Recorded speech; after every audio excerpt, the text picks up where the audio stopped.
Tam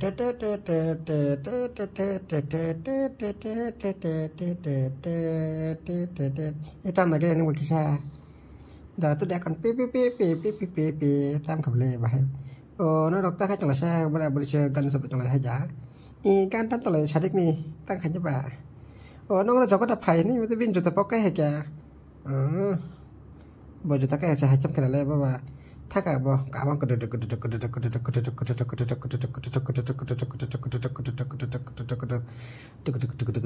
้ยงชุกโอ้ยมาทักอ่ะโอ้ตามเสร็จให้แกสั่นนึงว่าโอ้ก่อนเราพัฒนาจังหวัดสิเดี๋ยวจะก็โอ้สั่นนึงก็ได้หิ้งกิจ้าบ่ได้จ้าจู่แรงมันนี่สิก่อนเราพัฒนามาเสร็จนี่โอ้นึกจ้านึกไปแกงกลางนึงใช่ไหมอย่างแล้วก่อนพัฒนาอย่างนั้นนี่โอ้จะก็ไปแกจะก็แต่ว่าได้ยังไม่จบมันจะบ่บ่าtao sẽ lấy đây cái sơ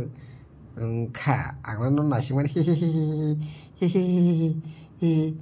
tao bỏ nó là xin một cái ăn cho lấy chăng gặp lấy nó bọn trong cái nào rồi tao mà chúng ta cái này hay bây giờ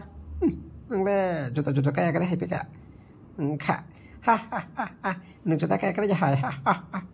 đây cái tụi bạn thay là như này còn là bắt sân phải như này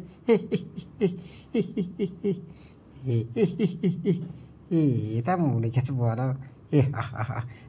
ini buat shit drama nih buat shit drama nih awak waris na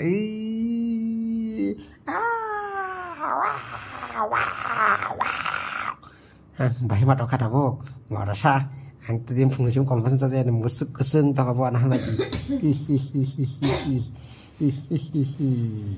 ta thấy còn là pasal buat hồi để đi lên phụng sari